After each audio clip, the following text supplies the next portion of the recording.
Awesome. I think we're live. Are we live? It tells me that we're live right now. Yeah. Okay, awesome.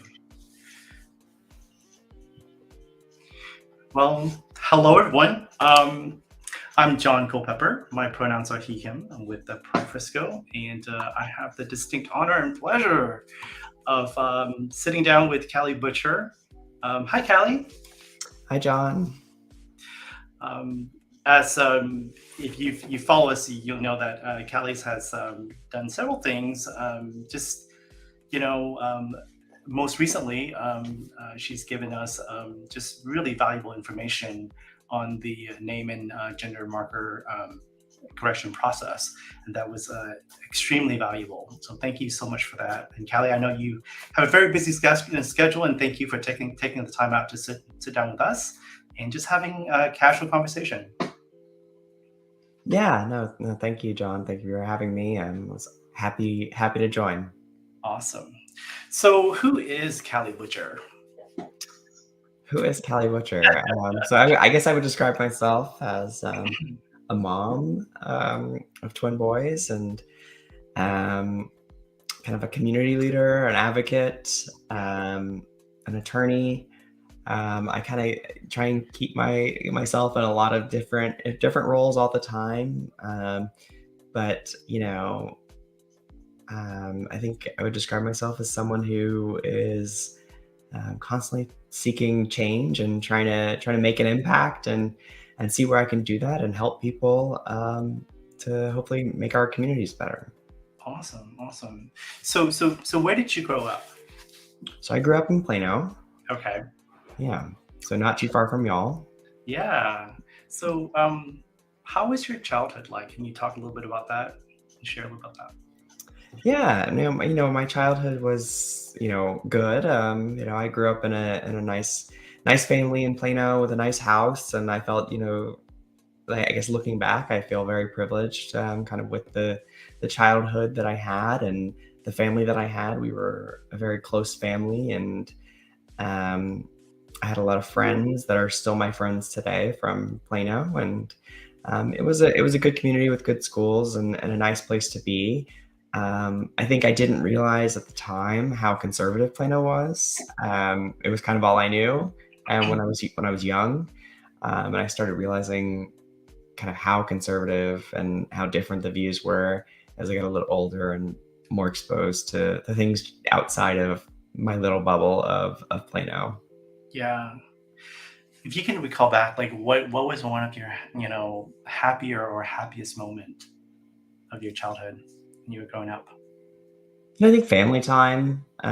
We did a lot of pool parties and backyard time with friends and things like that. I really enjoyed just kind of those big get-togethers, getting to spend time with the people I cared about, and kind of the casual environment. How big was your family?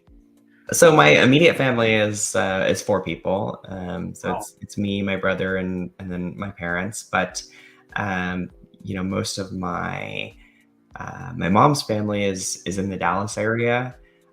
So we often had kind of get-togethers, either at the holidays or in between holidays as well, and with kind of larger family groups. And then through sports and neighborhood activities, things like that, we had a lot of friend groups with people, and used to have a lot of people over for things like that.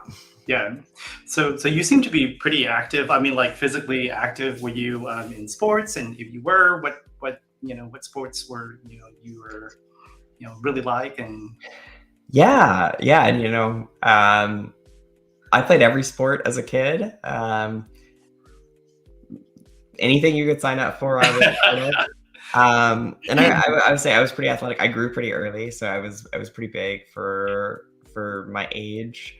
And so I was on a lot of sports teams and had those roles, and kind of where you put the bigger person on a team, whether that's in basketball or football or whatever.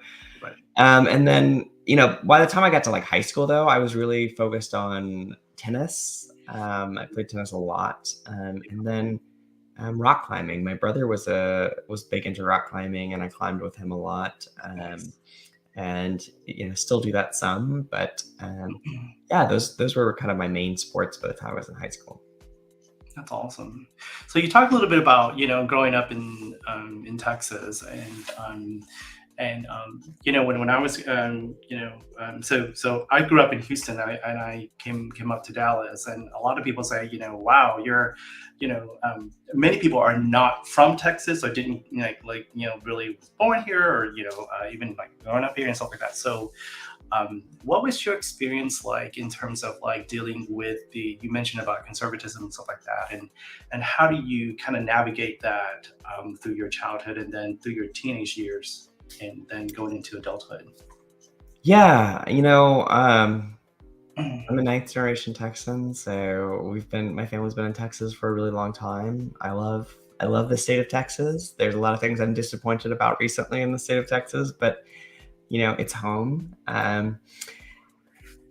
Growing up in a place like Plano, where it was fairly conservative, I think a lot of those ideas um, and kind of non-acceptance for what the LGBTQ plus community, they kind of were present without being directly stated for a lot of my childhood. And I think for me, that came out when I was a teenager and started to have as a kid, I had already started to notice that I had kind of gender issues, but really that became pronounced, my dysphoria, as puberty set in, and I started to see changes that I was like not happy with, and I was seeing other people go through changes that I wish I was going through, Uh, and that became very concerning to me. I think in the conservative environment I was in, I knew that that wasn't acceptable. yeah. um, but by the time I was 14, I knew that I needed to tell somebody, to do something about it, because I was feeling just so kind of torn up inside by not being the person I knew I was supposed to be, not Right. feeling like the outside matched the inside. And I told my parents when I was 14, Hmm. um, that I How did was it go? trans. Um, you know, they told me they loved me, and they wanted to support me, but really um, they told me that it wasn't acceptable, right? I think they were very scared of what that meant for me to be trans, Yeah. and what that would mean for my future. And Mhm. so, they sent me to a therapist to try to fix me, to help me get past what they thought was a phase. Um, they told me I needed to hide that from the world, and that if people knew that I was trans, that Mhm.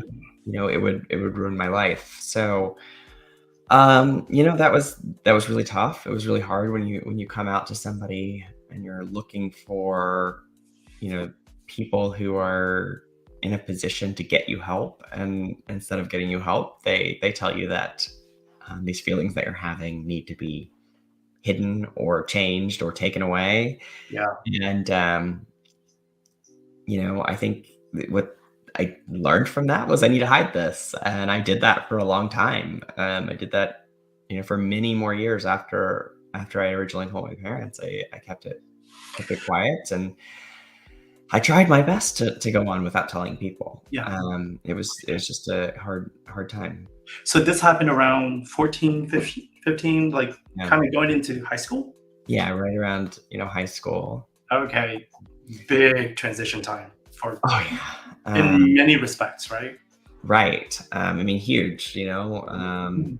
just between your body changing, your kind of responsibility level changing, choosing kind of where you're going to go with your education, your career, what you want your life to look like. Um, I think it was a difficult time for me, and I think it's a difficult time for a lot of people. It's a time where you don't know the answers to a lot of things, and Yeah. you're figuring a lot of things out, and I think it was made more difficult by the fact that I had this this question in my head of was I who I was supposed to be? That was there all the time. So, who did you confide in? Who was your person? Did you have a person? I didn't have I didn't have a person. I kept it secret. After that, I just didn't tell anybody. Yeah. I stayed that way until I was in law school, actually, and that was just how I felt like I had to live. Um, You skipped a lot of ground here, so I'm just going to kind of backtrack a little bit. So, yeah, why law school? And you know, I'm assuming that your experience has something to do with it, but I don't want to jump ahead, right? So that's yeah. So I went through, when I got through high school, and um, and I went to engineering school afterwards, and I loved math and science. So I went to engineering. I did that. I really enjoyed it, but I also realized that that's not what I wanted to do for a career. As I looked forward to, like, the career opportunities and what that career path looked like, I knew I wanted to go do something different. So I went to law school.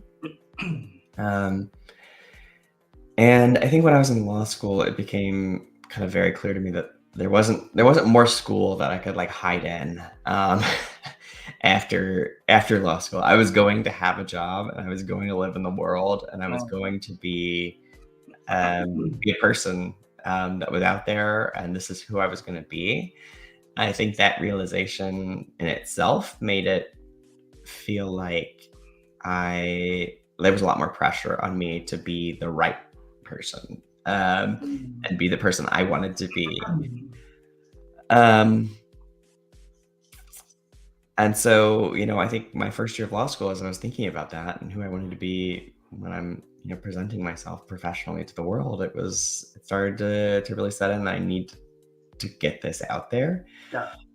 And so I did. I found a friend of mine in law school, and I told her what I was feeling. Um, and she kind of became my confidant. She was really the only one I told at the time. Yeah. Um, and it kind of remained that way until I met my spouse, and then I told her. Mhm. And that was also in law school. And yeah, I mean, I think that was big for me to have some people who knew. Yeah. That wasn't just in my own head. I mean, obviously, I had these were people I knew in real life that I had told, right? I think a lot of people, right? They run to the internet, especially like nowadays. The internet's even there's more places to go, more places to communities to chat in, to Yeah. find people like you. I had done that as a teenager and in college, but it was I think a lot of the people right on the internet were more there for fetish kind of things. It was hard to find people who were having the same experience as me, especially young people who were having the same experience as me in online spaces. And having someone in real life who knew was kind of a big deal Mhm. for me. How was the reception when you came up to your friends? Um, Good and bad. I don't. My spouse was very accepting, kind of straight off the bat. And at the time, by the time I was in law school, I kind of internalized a lot of transphobia, and I had internalized this idea that I could have like two lives, um, and that like maybe I could just live part of my life as Callie and the Mm. rest of my life as presenting male. Um, So you start to kind of compartmentalizing and rationalizing your existence. yeah, yeah. I'm like, we can make all this work. We can make it all work as long as some people know we can make this work. And so yeah, so I had a certain group of people that knew, and everyone else who didn't. And I think that was difficult as well. It presented like kind of its own new challenges. And I think it also presented its own new like kind of angst for me. Feeling like I had this part of me that I was now expressing more openly, Yeah. and feeling like I have this desire to do this all the time. Um, but I can't. But it's like I've unlocked the door, and now it's a lot harder to keep shutting it Yeah, yeah, of when I course. need to. So that made it very difficult for me. But I kept that up also for quite a long time. So you mentioned that, different, you didn't have the various communities, especially online resources that we have today, but also, like in terms of like just your own personal research, as you are, of course, you know who you are, but I think, in a sense, there may be a desire to want to do like actual research about like the particular experience or other experiences, in both literature as well as scientific documents and things like that, or even clinical documents. And so, um, how did you navigate that, or did you feel like, um, that was something that wasn't entirely accessible to you at that point? Yeah, I mean, I would say that accessibility has definitely improved, right? Visibility of trans people overall has improved. I think it's easier to find kind of reliable sources of information. Yeah. Now, I mean, there's still a lot of misinformation, a lot of places that aren't good resources, but I do think that it's easier now to find sources for that kind of information. But you know, I waded through a lot of stuff that was out there that really wasn't my experience at all, that Mhm. wasn't really, related to me, but was as close as I could find. And, finding communities that would welcome me in, was just like made me feel good, right? You get this like euphoria or rush from being seen and welcomed, Yeah. even if it's not the right fit. Um, and Callie, can you unpack that a little bit? Because you hit on a really important part, and I just want people, to be able, and myself to be able to, better understand this. Is what does it mean to you of being seen? What does that mean, to someone who doesn't have that experience, who's not had that experience, won't ever have that experience? What does that mean, and how we can be allies to you?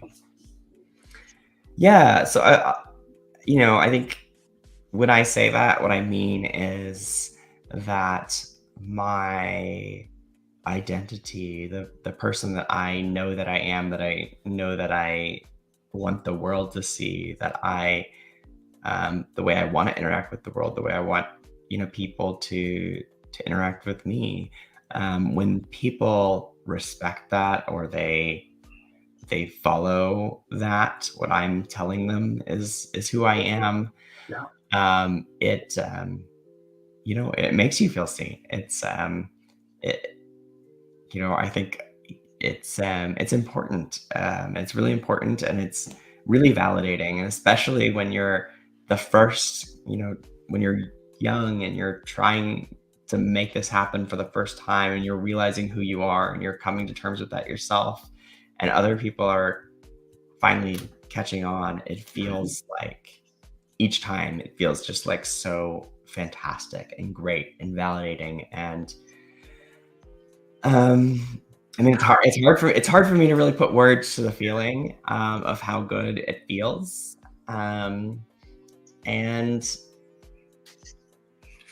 Well, I we can see it. We can see it in your face. I mean, just the way uh, that you express it, I think it's very telling as to how it makes you feel, because you radiate that joy. yeah, and I think, that's important, right? And I think that's important for people, today, right? When things as simple as, right, respecting people's pronouns, interacting with people, in that way, welcoming people to groups or spaces that fit with who they identify as. Yeah. All of those things are very, very validating, and make people feel great, from the inside out, which is, I think, what we should aspire to do as people, right? We should make people feel good. So, and it's not that hard. It's not a burden Yeah. on us to do that. It doesn't harm us to do that, but if it makes everyone else feel happier, doing those things it's just like the least we could do. Yeah. And I think, there's just kind of like very polemic dynamic that, people who are not in this space, they become very argumentative and like everything is a debate. And some things aren't. Some things are just, here I am, accept me for who I am, and respect me as I present to the world, kind of thing. And so, Yeah, and one thing I find, so just on the pronouns thing, one thing I find interesting a lot of times, right, is we see this debate about people respecting people's pronouns, and yeah, they don't want to do it, etc. But what I will say is that when people are talking to cisgender people or non-transgender people, right, and they accidentally use the wrong pronouns, right? Like, say your waiter comes up to a table, there's a guy with long hair sitting there, facing the back of their head towards them, and they say, ladies, what would you like? And then they turn around and they realize it's a man, and they go, oh my God, like, they're like, I'm so sorry, sir, what would you like? They want to apologize. They instantly feel bad about it. yeah, So we all know how important it is to be referred to by our own pronouns. yeah, It's just that, if your pronouns match the gender you were assigned at birth, you don't have to think about it, right? right, And so I just think we should all be like, it's this simple. Um, just use the right pronouns. It's important. yeah, It's important to you too. And I think if we all just do it, we'll all feel better, and we don't have to pretend that it's not important to us, because it is. It's important to every single one of us. We all have an identity. that's right. When you think about your journey, going through your coming out to yourself and your own public coming out story, are there certain parts of it that if you had a chance to do over, you would do it differently? Um, do I wish that I would do it differently? I mean, maybe, but I think those are hard questions, because where I am in my life now, I am very happy with, and I feel like I'm at the right place in my life. I have, a fabulous spouse, fabulous kids, and I wouldn't want to change those things that I have now, and where I am now. Do I look at other If people? the outcomes were the same, Right, right. right? Yeah, Um, do I look at other people and am I jealous of how things could have been different? Yes. Often, um, I think some of it was out of my control in terms right.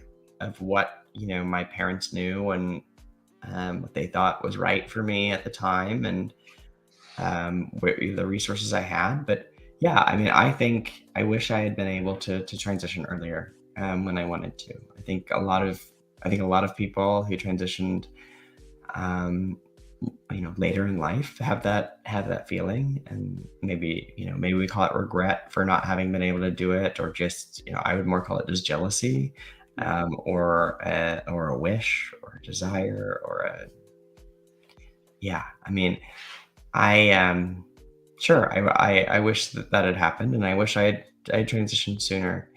But otherwise, I don't really regret anything about what I've done up until this point, and um, I feel happy with who I am. I do think that, like, my experiences shaped me, and made me maybe a better person. Maybe if I'd had an easier time, I would think I would think that things differently. I don't know. Um, what would you say to someone? And I hear this. Sadly, I hear this a lot when people say, even people in our community who say, "Well, kids in our community have it easy, or have it a lot easier now." Because of the availability of resources, online communities, and all these things, they have it really easy. What is your response to that? Um, Here's what I would say. Shouldn't we first of all, shouldn't we be happy if they have it easier? It's always a problem. It's always a problem to me when, we view it as something that, like, we're angry about, or, like, they should have it as hard as we did. Like, no. I recognize Yeah. that there were a lot of people in the queer community who came before me and did a lot of hard work so that I could have the, ability to be who I am today and live the way I live today. Um, and we're still doing the work now, and that work is needed. And hopefully, that means that people in the future will have it easier than we had it, and that then kids now have it. Um, but I also don't think that kids today are free from burdens. And I think there are parts of kind of the queer experience, the trans experience that are kind of universal. And that struggle to figure out that you don't fit what is considered the norm, is always there. And maybe it won't be there in the future. Maybe there won't be a norm, but I find that hard to believe that we'll ever actually reach a state where there won't be a belief that, being cis and being heterosexual is the norm. I think people can be more tolerant and more accepting, and it won't be as big a deal to be, you know, not straight, right? But but I think that kind of Mhm. journey is unique, to kind of the queer experience, and it's still a struggle, and it's still a thing that we all have to come to terms with. And I'd also say, like, about having support or having access to resources. It When I see, trans youth today or queer youth today who come out to their families early, and their families are accepting, and get them, the support and access to resources or whatever they need. It fills my heart with so much joy to see that those kids don't have to suffer kind of the same trauma that I had as a kid. And I'll say it's one of the things that upsets me the most about the, like, legislative attacks on our communities is there's a whole group of kids out there that I have seen and I've met who are so confident Mhm. and so bold and just so out there, and they feel so loved by their friends and their families and their communities.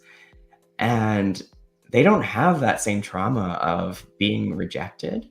Um, and now we see people who are elected to represent us, who were given microphones and platforms, and they're using it to subject those kids to that trauma. And it just hurts me deeply to watch that happen. Yeah. Um, because that's not what our representatives should be doing. Yeah. Um, and those kids don't deserve that. They're not a pawn in your political, game. And I hate that for those kids, and I hate it for their families, and I hate it for their communities. And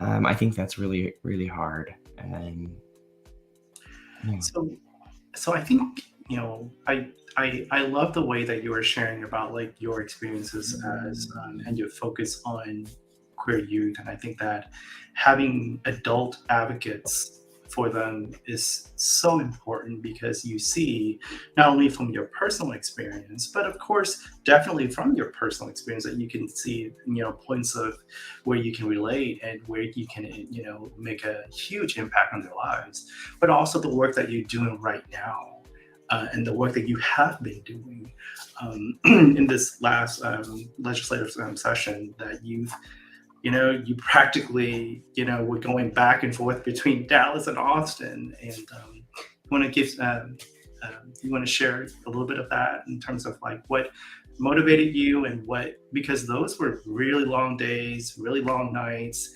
very tough, and you hear it all, you see it all, both the good, the bad, and the ugly. So what are some of your takeaways from that? Yeah. So I think, what motivated me is, um, I was, I have kids. I have I have a strong feeling that we need to protect our children's futures.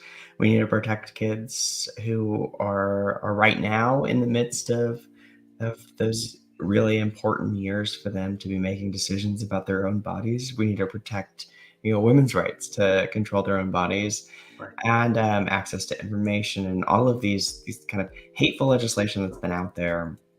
We needed to fight against that, and um, I think as an out trans attorney, I feel uniquely kind of qualified to be in that space, and also like very much like I have a responsibility to be in that space Mm. and be there advocating for people who can't be in Austin, advocating for themselves, and people who maybe are fearful of what happens, what lists they get on Mm. if they show up and testify in Austin, Yeah. with threats from the governor, from the Department of Child Protective Services, things like that. Like people are afraid, and people are looking for um, solutions and people to stand up for them. And I felt like I needed to go do that. Yeah. So it was something I felt I was compelled to do, and kind of the time down there. Yeah, I mean it was long. It was long, hard days, like you said. Often long, hard days into very long nights, that involved a lot of listening to people say some of the worst things I've had ever heard people say about this community, especially in open public forums that Yeah. are being recorded and will be out there for all of history. Um, it's it's kind of wild, like to be there and have people say things that they wouldn't say to your face in a normal conversation. And yet a microphone got put in front of them at the state legislature, and all of a sudden they feel like they can say anything. Um, yeah, I mean, it was difficult. I think it left me, I try not to let those things get to me. Um, Personally, I know they are personal attacks on me, and on our whole community, but um, I know that a lot of those people are misinformed, and haven't taken the time to inform themselves. And I think at the time I hoped that we could at least get our representatives who are supposed to be taking the time to inform themselves and Mm. to understand the issues and to listen to um, things, that we could get them to do the right thing. And there were, I think, 144 bills filed in Texas alone that targeted the kind of broader LGBTQ plus community. Yeah. Um, and only 7 of those bills ended up passing, getting signed by the governor. So, there was a lot that did end up stopping, but I will say the ones that did pass were, particularly egregious, particularly harmful. Yeah. Um, and I feel for a lot of the people that I met down there whose kids and whose families are now struggling with what they can do, and how they can get the right care for their child, Exactly. because the legislature has decided to change, Yeah. what access to care looks like in Texas. In fact, Mhm. there is no longer access to care for those children. No. Um, so I mean, with all of the carnage that has happened, um, in terms of like bills being enacted, like really harmful, what are some of the areas that you look to in terms of, or our community has to look to as, that can be hopeful for? And I know it's a hard question, and um, you know, we personally know several families who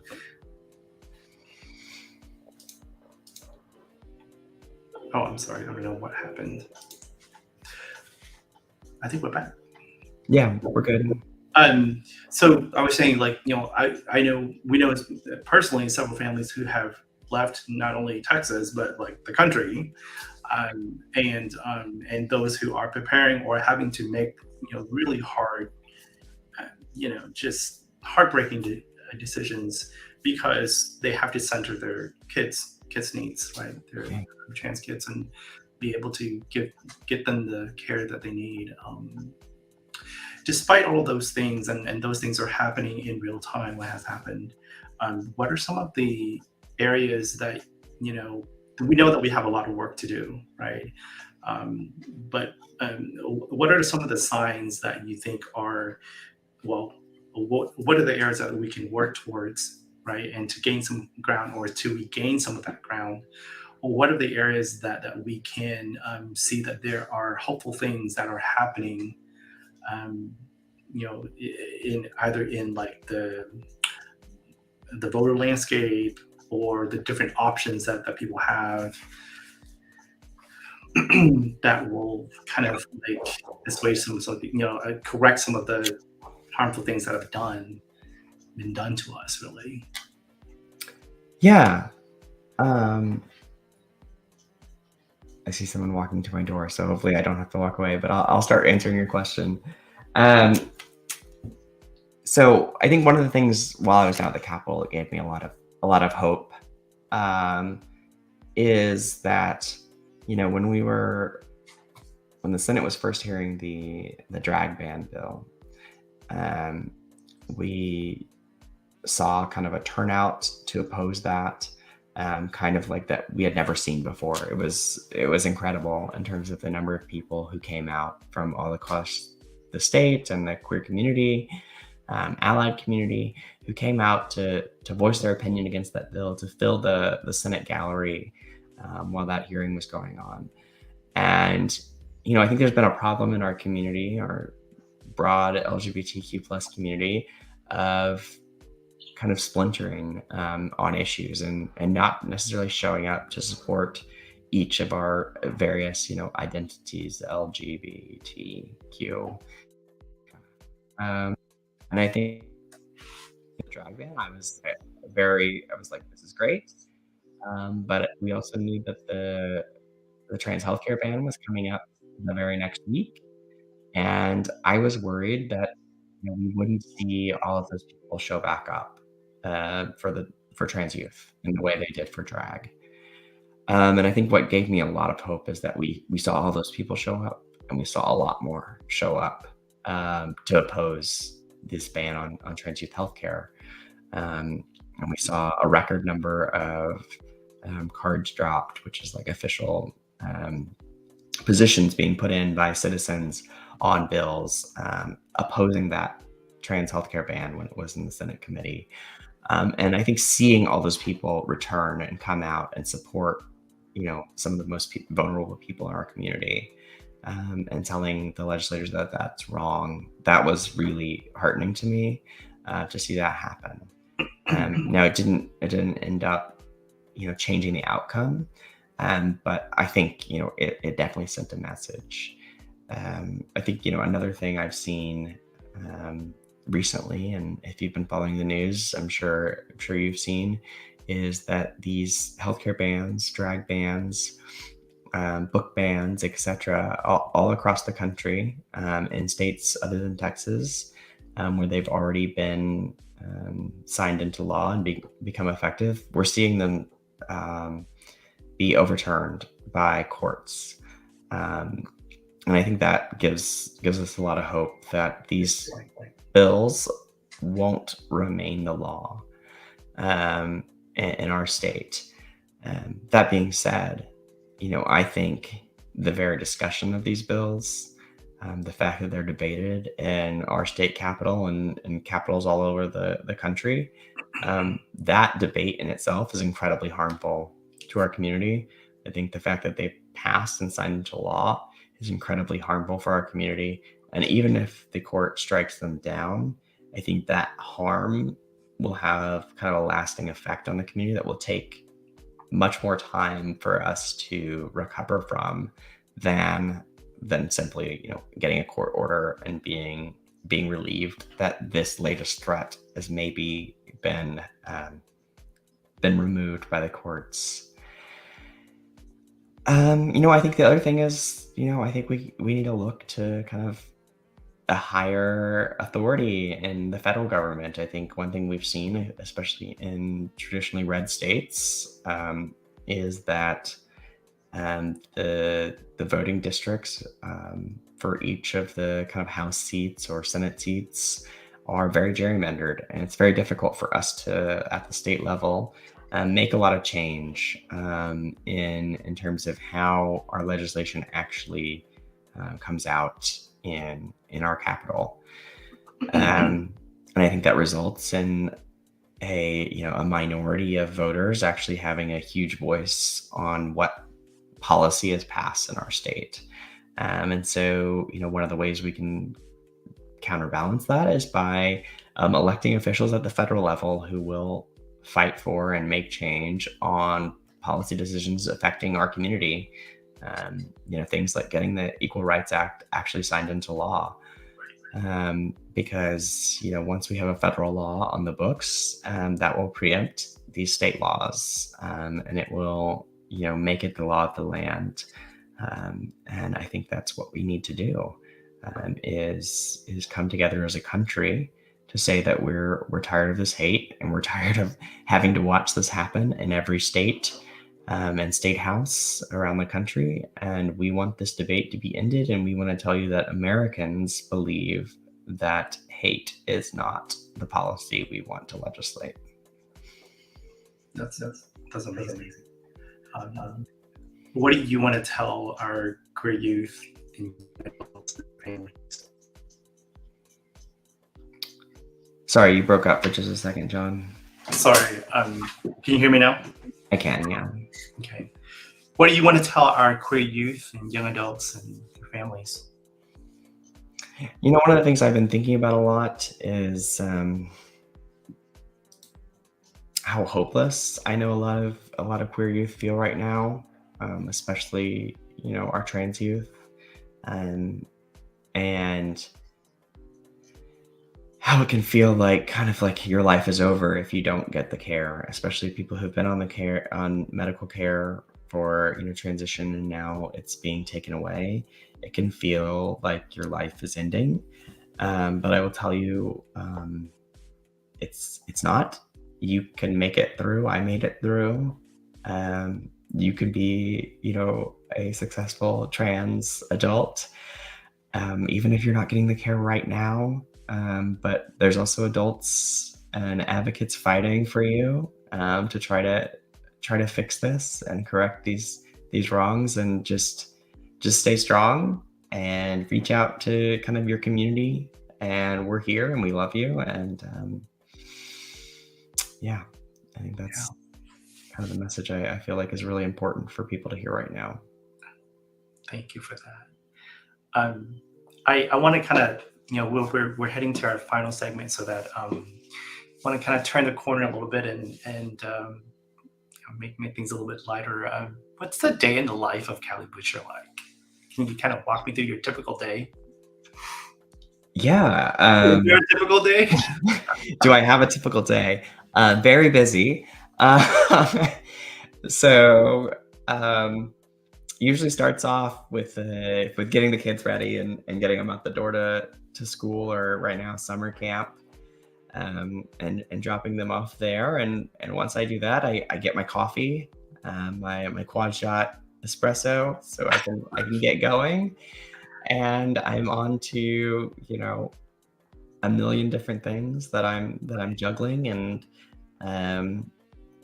pretty much every day I sign up for something new that I probably didn't have time for, but I make time for. Yeah. Because there's just so many kind of important things happening out there. So usually I get back and I spend a lot of time emailing, and then I go to a lot of events, or I participate in important conversations like this. I try to connect with the community as much as I can, and that's not always just the LGBT community, but kind of all the communities that I can. I think I think one of the unique things about the LGBT community in particular is how diverse it is in our kind of intersectional identities. And I think it's really important that we connect with people not just in the LGBT space, but also in spaces that are representative of their other identities. So Yep. um, going into spaces and making sure that I'm connecting with people from many different backgrounds and showing support for my friends and colleagues in spaces that don't just match with my identity, but also really reflect kind of their unique background and culture. It's really important for me, so I try to be everywhere as much as I can, and that usually means that I have a lot of busy evenings, pick up the kids, get dinner, and then often out to do some event in the evening as well. And I try to fit in legal work somewhere in between all of that. So yeah, I mean that's kind of a day. How old are your kids, and what are their names? So I'll just say that I'm not gonna share their names Sure. right now. That if I want Sure. their permission to do that, but Yeah. they're about to turn 5, which we're Oh, really excited about. Um, yeah, they're a handful. They're twins, and wow. they're they keep us busy and they keep us on our toes. Right. But they're awesome, and yeah, they're Awesome. fantastic. Maybe we do like a really quick rapid fire round. I, Sure. I try to do this just kind of get some levity in here. Favorite food? My favorite food, tacos. Tacos. Favorite place you travel to? Um, So I really like Costa Rica. That might be just because we did our honeymoon there, and so I have a lot of good memories there. Um, you know, I did right after college, I did kind of like the let's go super low budget backpack Europe. Yeah. And man, that was amazing. I saw so many amazing places and beautiful places, and That's awesome. slept on benches, and it was really fun. It was a really great time, and yeah, that was I don't know what my favorite thing there was. There was just so much. Yeah. Berlin was pretty fantastic though, Right. just for the kind of mix of cultures in Berlin, and that kind of there's a vibe there that I think is unlike kind of any other place, and I think it comes from kind of the Cold War and lingering effects that are still there today, which is pretty wild, considering how long ago the city unified, but it's has a lasting impact and a really cool culture. Awesome. What is your favorite TV show now? If you, assuming you have any time to watch. Yeah, my favorite TV show right now, like I um oh, I don't know. I'm watching The Witcher right now. It's pretty Okay. good. I like a lot of fantasy shows, dramas. Nice. I don't know what my favorite is. If you had asked me like 10 years ago, I would have said like Game of Thrones for sure. But always trying to recreate what was that feeling around a TV show. Yeah. What was your TV show, your favorite TV show when you were growing up? Oh, SpongeBob SquarePants. um, I don't know. I loved that show when I was like young, and then probably in high school, I really liked like Lost or House. Those were fantastic. Yeah. Do you do you watch any of like Law and Order and any of those like lawyer type of shows? I try to avoid legal shows. Yeah. I don't watch them. I get asked about legal shows a lot. Um, Are but I'll they just any way resembling reality whatsoever? typically not. And I think that's, that's usually why I avoid them is I get frustrated by the like, it's like that procedure is wrong. That doesn't make any sense. That's an ethical violation.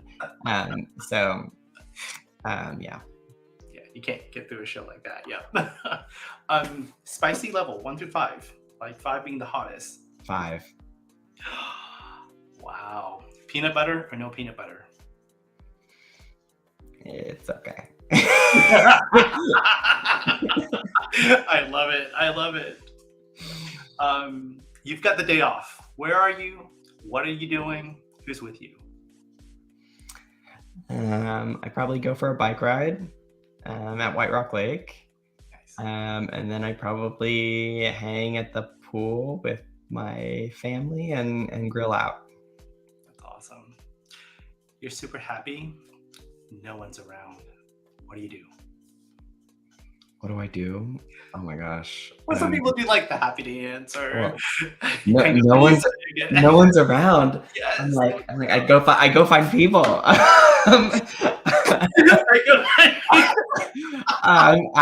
Yeah. Such an honest answer. Where are my people? I love it. I love it. So we're right in the midsummer. What are your plans for the rest of the summer, and then you got fall coming up? Kids are back in school and things like that. So you have a little time in summer left. What are some of your plans? Fun plans? Yeah. Well, we'll do a little family vacation. We always like to do. We'll go to the beach towards the end of the summer with a big group that we've been going with my whole life, and now we go with our kids. But I've also got a big announcement. I think I've shared with you already, but people can watch for kind of a new a new venture that we're gonna be announcing next week, and I'm really excited about. So stay tuned for that. But yeah, we're gonna try and change the world. Let's just say that. Perfect answer. That segues to my next question. What is your superpower? What is my superpower? Changing the world. I'm trying. Yeah, I think maybe my superpower is always feeling like nothing's impossible. I think that's probably my superpower. Yeah. I would agree with that. I mean, just all of our interactions have been so positive, and you always tend to see like there's a path. It may be narrow, but there's a path, and if there's a path, there's hope, and there's a way forward. And I've always felt that with you in terms of like just really very resilient and very forward thinking and always like pushing forward. So yeah, I mean, that is my testimony of you, of my experience with you, and yeah, I'm confirming it. Yeah, for sure. Thank you. Your final thoughts, and then what do you want to leave our audience with, and then how can people get in touch with you, get in contact with you? Well, I'll just say thank you for having me in this conversation. This was fun. Of course. So I'm glad you asked me to do this. I think we have a lot of ways forward, and I just wouldn't give up hope on having a brighter future here for everyone. And I think again to the families, especially those in Texas who can't leave, can't financially or for other reasons make it to go somewhere else right now. Know that there's hope, that there's people working, and that we're gonna get through this.